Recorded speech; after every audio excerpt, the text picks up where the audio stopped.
KNF की active केडरनी हाइदुना फाखिबा अब्दुल्ला हुसैन जिरीबाम पुलिस नुमित 6 नीगी कस्टडी रिमांड लौख्रे जिरीदा मुस्लिम कुनगा 8 KNF ता यावरमले अमा फाबदगी मथंग हाइदोरकले हाइरी हाइदुना सोशल मीडिया दा अपलोड तौरखिबा मियोय पुलिस ता खोंगुल लिरुबदगी मुथतख्रे अमसुंग मियामदा लाले हाइजरख्रे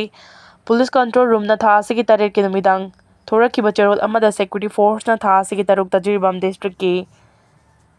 मुलरगांव दगी MD अब्दुल्ला हुसैन कुननिथोय कौबा KNFP की सेल मुनबा एक्टिव केडर अमा जिरीबाम पुलिस स्टेशन की जुरिडिक्शन मनुंग चनबा नुंखाव ब्रिज तेगी फारे अमसुंग मंगोंदगी .32 की कापे यारिबा मरु तरुक अमसुंग मैगजीन का कोनाबा कंट्री मेड पिस्टल अमसु रिकवर तौरे हाइना फोंदोरखरबा मतुंगदा जिरीबाम मुस्लिम कुनगा 8 KNF ता यावरमले अमा फाबदगी मथंग हाइदोरकले हाइरी हाइना सोशल मीडिया के प्लेटफॉर्म सिंगदा अरानबा वाफम सिंग संदोरकपदगी वायरल ओइरखरे सोशल मीडिया की तुंगान प्लेटफॉर्म सिंगदा वाफम असी अपलोड तौरकपदगी वायरल ओइरकपदा पाउचे सिना जिरीबाम पुलिस ता टेलीफोन तौदुना हंगलुबदा हौजिक फाउबगी ओइना सिगुम्बा इन्फॉर्मेशन अमत लैट्री था सिगी 3 ता सिक्योरिटी फोर्स ना फाखिबा KNF की एक्सटोर्निस्ट एक्टिव केडरनी हाइबा MD अब्दुल्ला हुसैन कुननिथोय की मथक्ता जिरीबाम पुलिस स्टेशन ना केस अमा रजिस्टर तौदुना लौखले केस असी BNS की सेक्शन 3016 अमसुंग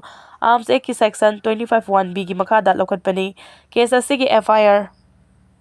नंबर ना 18/7/2026 नी फारबा मियोय असिगी मथक्ता केस असी रजिस्टर तौदुना लौखटपदगी judicial magistrate first class JMIC की कोर्ट पुलिस की माइकैदगी मापो कस्टडियल इंट्रोगेशन चथनबगीदमक पुलिस कस्टडीदा रिमांड पीबियु हाइदुना पुथोकलुबदा कोर्टना नुमित 6 नीगी रिमांड पिरकपदगी केस असिगी इन्वेस्टिगेशन मखा ताना चथरकले हाइरखी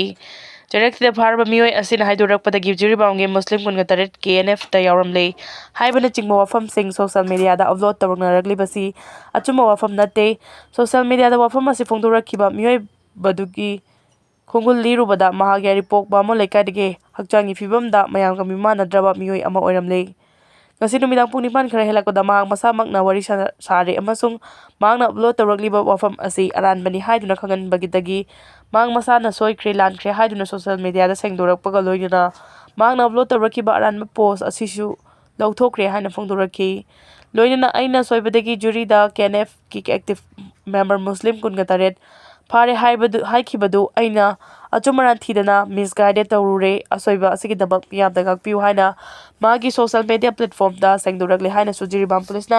सेंगदोक वारुल असिगी कॉपी अमा पाउचे सिदा पिरखी कोर्टना महाकपु नुमित 6 नीगी पुलिस कस्टडी रिमांड पिरकलिबा असिगी मनुंगदा केस असिगी इन्वेस्टिगेशन मखा ताना चथरगा अचुम्बा सेंगबसिंग खंगबा ngamnaba ngairi अमरोमदा जिरीबाम पुलिस की माइकैदेगिसु सोशल मीडिया की प्लेटफॉर्म पारिबसिंगना युमफम यावदबा अरानबा अमसुंग वेरीफाई तौदबा ई पाउसिंग मियामबु लाना लमजिंगनबा अपलोड तौबिगनु हाइनसु अपील तौरखी म्यांमार की लांजेनबा खुंजासिंग अना आयेक यावरे वाबना खम थेंगले म्यांमार की मिलिटरी जुंताना लेंगा असिगी मायोक्ता लान हौरिबसिंग ngaiak laitana खुथोंगनाबा मफम की लंबी अमा ओरिबा काले तामु रोड परिंगदा कनबा लानमी की थबक पाइखलकपदगी लंबी असिगी नागेता ताबा खुल यांखैरोंगी खुंजासिंग मसागी मयुम थादोक्तुना लैबा असिगी सगाइन रीजन की काले टाउनदा लांजिनरकपदा अना अयेक कया यौरकपगा लोइदना खम थेंगना वा अना मायोक्नरे हाइरी म्यांमार लानमीगी अकनबा थबक असि ममांग थागी 8 तगी हौरदुना लंबी परिंग असिगी नागेता तारिबा खुलसिंग तमना चथरखिबनी मरु ओइना काले तामु रोड मनाकी खमपत टाउन अमसुंग कानन विलेज ट्रैक तगी लांजिनरकपा नुपी अंगांग यावना खुंजा कया अना अयेक यावरे अमसुंग हौजिक नोंजु थागी मतम ओइरकपना खंगौदना अइंगसा ओनरकपदगी खम थेंगना अवाबा मायोक्नरे हाइरी खुलसिंग असिदगी लांजिनदुना म्यांमार की सगाइन रीजन की अवांग नोंचुप थंगबा सरुकता लैबा काले टाउनदा चंगजफम लौरबसो हौजिक फावबा खुंजासिंग असि मसा मसागी मयुमदा हंजिनबा ngamdri अना अयेक यावरक मायोक्नरबा खुंजासिंगी मनुंगदा यामद्रबदा मियोय तारा रोमदी मतिक चाबा लायेंग संग अमदा निंगथीजना लायेंगबगी मथौ तारकले हाइनसु कालेदा लैबा खमपात तगी लांजिलकपा मियोय सिंगदा टेंगबांग लीबा वॉलंटियर सिंगना फोंदोखरे खमपात हाइरिबा म्यांमार की खुलसी चिंगी सरुकता लैबनी अमसुंग मफम असिगी अइंगसागी काहेना इंगी अदुगा मखोइना लांजिलकलिबा काले टाउन असिदना इसिंग नुंसित की फिबम दा मानदबा कया लैरकपना अना अयेक यावबगी चांग हेंगलकपनी हाइरी हौजिक फावबदा खुलसिंग असिगी युम 150 रोंगी मियोय 150 रोम काले टाउनदा हांगबा रिलीफ कैंपसिंग चंगजफम लौरकलिबनी हाइरी नुमित छुट्टी ओइरगनी एम्प्लॉयी सिंग इसिस वर्क स्ट्राइक मखा चथखिगदौरी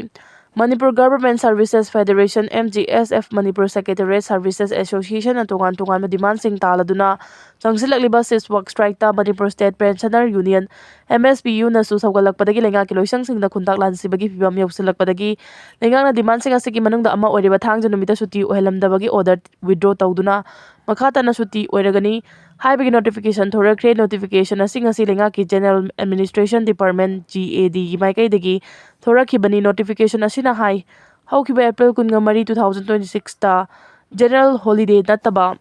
thangja numit pumnamakta working day oiragani haikiba order adu withdraw tawre amasung hanagi thangja numit singna suti oirambadu khudaktagi makha chatharagani hairi lenga ki maikaidagi order asi thorakpaga pauche sina sis work strike chingsilagliba employees singi lup singi manungda ama oiriba Manipur Government Services Federation gi makok thongbalu chingba amada hanglubada mangna hai General Holiday nataba thangja numit singda working day ohelakibadu handokadabani haiba demand yawi masigi mathakta Central Government Employees singa chang manana DADR pigadabani haibasu yauri loinana thabaktagi pothak bagi chai humphudagi humphugani thoida sangdohanba amasung all pension scheme chanahanba yauna tai demand sing leiri demand sing asi lenga na thabak donthok kadabani haiduna mamang thagi kunngani thoi amasung kunga humdoida numinini chupna employees singna mass casual leave ki khongjing changsin kharbani khongjang adu changsil ba fawbada lenga na demand sing asina thaiduna thamlakpadagi tha sigi amadagi hauraduna sis work strike ki khongjang changsilakibani khongjang changsilakpadagi chief minister na maha ki cabinet holder employee pensioner singi lup singa tha sigi tarukta unaduna mifam pangthokre masigi mamang tha sigi taretana chief secretary ga sufamin nakre adubu laikhai taba gamnabadagi khongjang asi makha tana changsilakpani nahan makhai Delhi da leiruba chief secretary asi Imphal da halaklagani amasung mak halaklaba matungda khongjang asida mari leinaba wafamsing puthokduna khanagani haiduna ngasi su Mantri Pukri da leiba secretariat office ta nungthel pung 5 makhaidagi na taruk tarakpa fawbada ngaiduna leinakhibani adubu chief secretary na chair lauduna meeting ama pangthokli haibadagi unadana hanarakhibani masigi matungda thangja numita working day ohelamba order kakthatpagi notification thorakibani adubu employee singna taliba maru oiba demand singi manungda DA amasung DR gi wafam yauna demand asi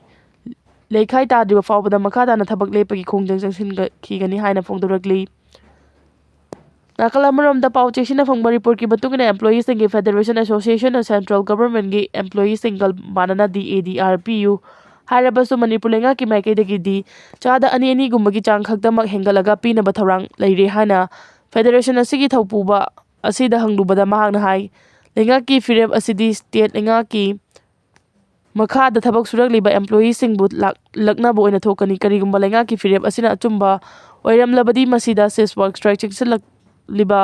Federation Association Union na yaba ngamloi hairakhi landslide ta Meeoi ani lekhidre Meeoi marina so opanangkre nong leptana chubadagi Arunachal Pradesh ki Luhe district ki badung chanba Tezu manakta leiba Sibaji Nagar da paksana landslide thokpadagi Meeoi ani lekhidre Meeoi marina so opanangkre haidi report asigi matung ina Sibaji Nagar da thokiba landslide aduda lekhidraba Meeoi sing adu migrant labor sigdi haina thajanari Lohe District Administration amadi Disaster Management Official singna landslide thokliba mafam sing aduda khudakta changsinuna rescue amadi relief operation ki thabak chathaba hokre hari asida natana state disaster response force SDRF amadi Arunachal Pradesh police ki personal kaya deploy tawduna landslide thokliba mafam aduda leiriba khunja sing adubu